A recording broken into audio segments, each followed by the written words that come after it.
Good morning students, Shri Agrasen PG college की online कक्षाओं में आपका हार्दिक स्वागत है। और मैं अशोक कुमार जहांगीर। आज हम बीएससी पार्ट फर्स्ट ईयर में ऑर्गेनिक केमिस्ट्री की पहली यूनिट में पढ़ने जा रहे हैं बंध लंबाई। पिछली कक्षाओं में अध्ययन कर लिया था संकरण क्या है, संकरण के बारे में। कार्बन के संकरण पढ़े हमने, 3 संकरण थे कार्बन में, sp, sp2 और sp3। अब आज इसी क्रम में चर्चा को आगे बढ़ाते हुए, अध्ययन को आगे बढ़ाते हुए हम देख रहे हैं बंध लंबाई, बॉन्ड लेंथ। तो बंध लंबाई होती क्या है? दो बंधों के मध्य की दूरी, जनरल सामान्य रूप से दो बंधों के मध्य की दूरी, दो परमाणु के मध्य की दूरी बंध लंबाई कहलाती है। कोई बंध है उसकी दूरी, जैसे ये डस्टर है, एक तो परमाणु डस्टर मान लिया और एक परमाणु ये मार्कर मान लिया, तो इनके मध्य में कोई बॉन्ड है। दूसरा डस्टर दूसरा ही ले लेते हैं हम। तो इस तरह से एक तो ये तो बीच में जो हमारा मार्कर लगा हुआ है, एक तो ये परमाणु और एक ही परमाणु के मध्य में ये बॉन्ड बन गया, तो ये दूरी क्या कहलाएगी? बंध दूरी कहलाती है। इसी तरह से एक मॉलिक्यूल में, एक अणु में 2 परमाणु कम से कम तो होना अनिवार्य है, और परमाणु के मध्य जो बंध होता है उसकी दूरी को बंध दूरी कहते हैं। देखिए यहाँ पर बॉन्ड लेंथ, इसको BL से भी हम शॉर्ट में लिख सकते हैं। 2 बंधित परमाणु के नाभिक की दूरी को बंध लंबाई कहते हैं। तो परमाणु नाभिक होता है। पॉलिंग ने क्या परिभाषा दी? अकॉर्डिंग टू पॉलिंग ने निम्न प्रकार से परिभाषित किया: बंधित परमाणुओं की सहसंयोजक त्रिज्याओं का योग। किसका योग? सहसंयोजक त्रिज्याओं का योग। कोवैलेंट रेडियस का एडिशन क्या कहलाता है? उनकी बंध लंबाई कहलाती है। देखना, गौर करना इस पर। यहाँ पर देखें हम, माना कि A परमाणु है, A परमाणु की सहसंयोजक त्रिज्या है रेडियस A, इसको हमने डिनोट कर लिया है RA से। और B परमाणु है, उसकी सहसंयोजक त्रिज्या हो जाएगी RB, इसको हमने किससे प्रदर्शित किया है? RB से। अब देखो दोनों का योग किसके बराबर आ रहा है? D for distance. डिस्टेंस किसके बिटवीन है? A और B। A परमाणु और B परमाणु के मध्य की जो दूरी है वो किसके बराबर हो जाएगी? RA और RB के बराबर, दोनों के योग के बराबर हो जाएगी। कुल मिलाकर हम कह सकते हैं बंधित परमाणुओं की सहसंयोजक त्रिज्याओं का योग उनकी बंध लंबाई कहलाती है या बंध दूरी कहलाती है। इसे हम बंध दूरी भी कहते हैं। क्या बोल देंगे? बंध दूरी। A परमाणु से B परमाणु के मध्य जो बंध है उसकी डिस्टेंस कितनी है? अब इसको इस चित्र द्वारा देख सकते हैं। जैसे A परमाणु और ये है B परमाणु। A परमाणु का नाभिक ये और B परमाणु का नाभिक ये। अब दोनों के मध्य में अंतर नाभिकीय दूरी क्या हो जाएगी? D। और D कौन की? A परमाणु से लेकर B परमाणु, यहाँ से लेकर यहाँ तक, क्योंकि ये नाभिक किसका है? A का, और ये नाभिक किसका है? B का। तो दोनों के मध्य की दूरी, अंतर नाभिक की दूरी DAB किसके बराबर है? किसके बराबर हो जाएगी? देखिए, जैसे हम एक रेडियस किसमें देखते हैं? रेडियस को देखते हैं हम एक वृत्त में। एक वृत्त में एक त्रिज्या की कल्पना करें तो त्रिज्या क्या होती है? केंद्र से लेकर परिधि के मध्य की दूरी त्रिज्या कहलाती है। तो यहाँ पर ये वृत्त किसका है? एक एटम का वृत्त है। एटम के सेंटर में कौन है? नाभिक है। तो नाभिक से परिधि में कौन है? ये परिधि हो गई। तो इसके बिल्कुल जस्ट मिडिल में यहाँ से देखेंगे RA, रेडियस ऑफ A, और ये रेडियस ऑफ B। तो रेडियस A और रेडियस B मतलब A परमाणु त्रिज्या और B परमाणु त्रिज्या जो कि सहसंयोजक त्रिज्या होती है, उनका योग क्या कहलाता है? उनकी बंध लंबाई कहलाता है। राइट, कोई प्रॉब्लम नहीं है इसमें, आसानी से आप कर सकते हो। एक क्वेश्चन यहाँ से बंध लंबाई के बारे में एक शॉर्ट कमेंट्स आपके आते हैं क्वेश्चन में। अब इसको हम एक एग्जाम्पल द्वारा देख सकते हैं। एग्जाम्पल देखेंगे, तब तक यहाँ लिख लो आप इसको।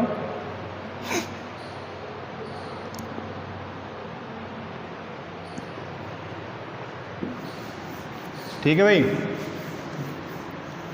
योग, सहसंयोजक त्रिज्याओं का योग क्या है? बंध लंबाई। अब एक एग्जाम्पल हम देख लेते हैं।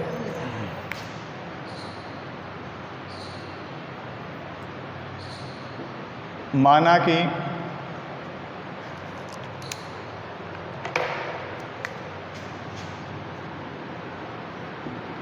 सी की सहसंयोजक त्रिज्या ये होती है 0.77 एंगस्ट्रॉम। कार्बन की सहसंयोजक त्रिज्या कितनी है? 0.77 एंगस्ट्रॉम। एंड क्लोरीन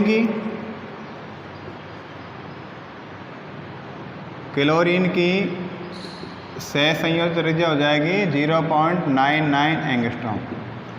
ध्यान देना एंगस्ट्रॉम हेयर एंगस्ट्रॉम क्या है? 10⁻⁻10 सेंटीमीटर। ये दूरी का मात्रक है। एंगस्ट्रॉम एक माइक्रो जो डिस्टेंसेस को हम डिटरमाइन करते हैं, मेजरमेंट करते हैं एंगस्ट्रॉम द्वारा। तो यहाँ पर 1 एंगस्ट्रॉम का मतलब हो जाएगा 10⁻10 सेंटीमीटर। तो Cl की सहसंयोजक त्रिज्या हो जाएगी 0.99 एंगस्ट्रॉम और कार्बन की सहसंयोजक त्रिज्या है 0.77 एंगस्ट्रॉम। अब देखते हैं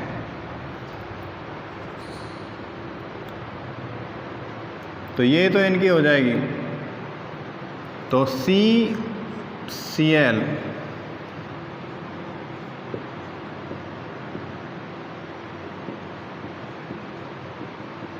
की बंध लंबाई क्या हो जाएगी? ये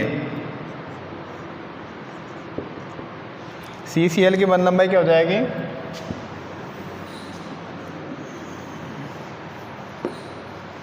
दोनों सहसंयोजक त्रिज्याओं का योग कैलकुलेट करेंगे हम। तो C का तो हो जाएगा 0.77 और Cl का हो जाएगा 0.99 एंगस्ट्रॉम। तो CCl की बॉन्ड लेंथ हो जाएगी 0.77 angstrom plus 0.99 angstrom. Then CCl बराबर कितना हो जाएगा? 1.76 एंगस्ट्रॉम। तो CCl की बॉन्ड लेंथ क्लियर कर लेना आप। यदि हमारे पास मान हमें क्लियर है, मान हमें रटने ही पड़ेंगे, याद करने पड़ेंगे, इनका कोई शॉर्ट ट्रिक नहीं है, ये रटना पड़ेगा। कार्बन की बॉन्ड लेंथ कार्बन की सहसंयोजक त्रिज्या का मान है 0.77 एंगस्ट्रॉम और क्लोरीन की सहसंयोजक त्रिज्या का मान हो जाएगा 0.99 एंगस्ट्रॉम। अब देखना कार्बन और क्लोरीन की बंध लंबाई हो जाएगी टोटल कितना हो जाएगी बंध लंबाई? कार्बन से लेकर क्लोरीन के बिटवीन जो बॉन्ड है, ये बॉन्ड, इसकी बंध लंबाई देखेंगे। कार्बन का सहसंयोजक त्रिज्या हो जाएगी 0.77 एंगस्ट्रॉम और क्लोरीन की 0.99 एंगस्ट्रॉम। दोनों को हमने ऐड कर दिया और जोड़ दिया है तो कितना आया आंसर हमारा? 1.76 एंगस्ट्रॉम। तो कुल मिलाकर कार्बन और क्लोरीन की बॉन्ड लेंथ हो जाएगी 1.76 एंगस्ट्रॉम। तो ये बंध लंबाई आप लिख सकते हैं। अगले एग्जाम्पल की तरफ बढ़ते जाएं हम। लिख लिया?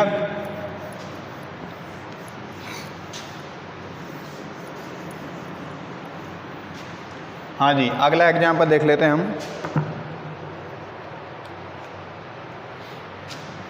Alkene.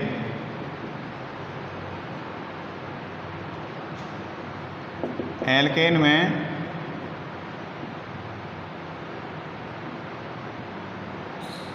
CC bond length. Alkane में क्या होता है? Every bond is single bond, carbon और कार्बन के बिटवीन सिंगल बॉन्ड है। तो हम क्या है? CC बॉन्ड मतलब इसकी बॉन्ड लेंथ निकालेंगे हम। किसकी बॉन्ड लेंथ निकालेंगे? कार्बन और कार्बन के बिटवीन ये बॉन्ड लेंथ निकालेंगे। ये तो मैंने बॉन्ड लगा दिए ताकि एल्केन इसको देख सकें हम। ये एल्केन है। तो C की सहसंयोजक त्रिज्या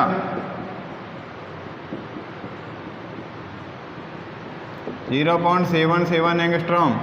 तो दोनों कार्बन है, अतः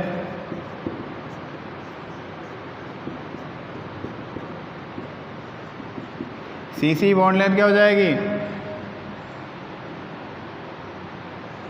जैसे ये कार्बन हमने मान लिया Ca और दूसरा Cb, तो हम कार्बन एक कार्बन का हो जाएगा 0.77 एंगस्ट्रॉम, तो दूसरे कार्बन का हो जाएगा 0.77 एंगस्ट्रॉम। तो कितना आ जाएगा,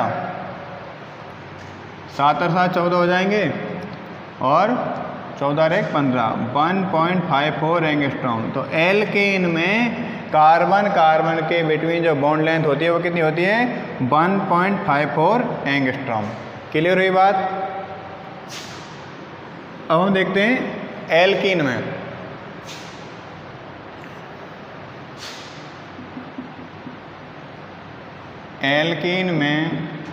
एल्कीन में क्या होता है, C डबल बॉन्ड C होता है। एल्कीन में C double bond C bond length क्या होगी, इसको हम देखें।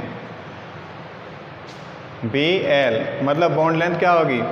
तो यहाँ पर अब देखने वाली बात यह है कि कार्बन कार्बन के मध्य में डबल बॉन्ड है, तो ये संकरण कौन सा है, sp2। तो C डबल बॉन्ड sp2 संकरण में के लिए देखते हैं, के लिए सहसंयोजक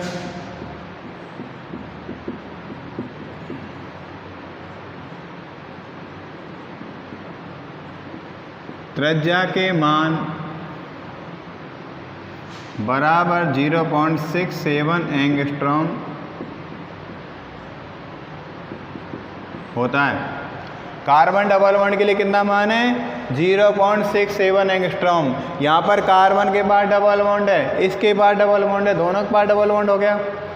अब देख लेते हैं हम यहाँ पर, तो C double bond C 0.67 angstrom plus 0.67 angstrom, तो क्या हो जाएगा 1.34 एंगस्ट्रॉम। तो C double bond C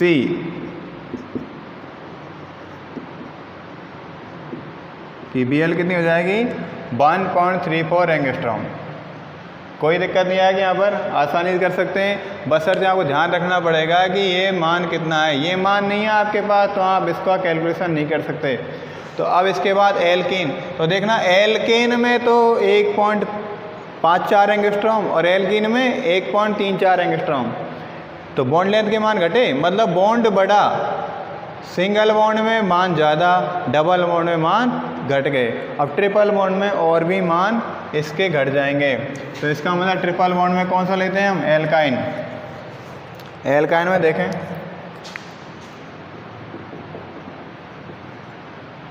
alkyne में क्या होता है, C ट्रिपल बॉन्ड C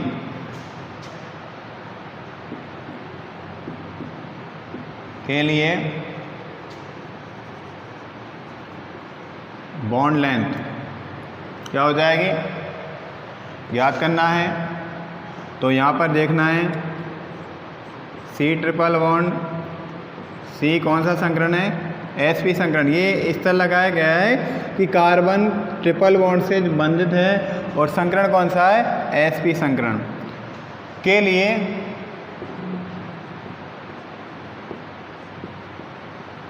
लिए सहसंयोजक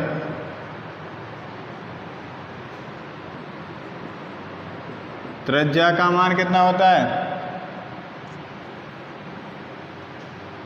का मान बराबर होता है 0.60 एंगस्ट्रॉम। कितना मान है, 0.60 एंगस्ट्रॉम। तो अतः क्या हो जाएगा, अतः C ट्रिपल बॉन्ड C के लिए बॉन्ड लेंथ क्या हो जाएगी, 0.60 प्लस 0.60 बराबर 1.20। कितना हो जाएगा, 1.20 एंगस्ट्रॉम। ये एंगस्ट्रॉम है। तो अब आप देख सकते हैं तीनों में आप एक आकलन कर सकते हैं, एक निष्कर्ष निकाल सकते हैं कि सिंगल बॉन्ड एल्केन के लिए बंध लंबाई का मान था 1.54 एंगस्ट्रॉम। तो जैसे डबल बॉन्ड हुआ एल्कीन में तो ये मान घट गया, मान घटकर कितना हो गया, 1.34 एंगस्ट्रॉम। और एक बॉन्ड और बढ़ा, मतलब ट्रिपल बॉन्ड बढ़ा एल्काइन में, तो एल्काइन में मान हो गया घटकर 1.20। इसका अर्थ ये हुआ कि बंध लंबाई प्रभावित होती है, बंध लंबाई पर प्रभाव पड़ता है। किसका प्रभाव पड़ता है? बंध का प्रभाव पड़ता है। तो अब हमारा जो अगला टॉपिक होगा वो होगा बंध लंबाई को कौन कौन से कारक प्रभावित करते हैं। ठीक है, और ये हम नेक्स्ट वीडियो में अगली क्लास में पढ़ेंगे।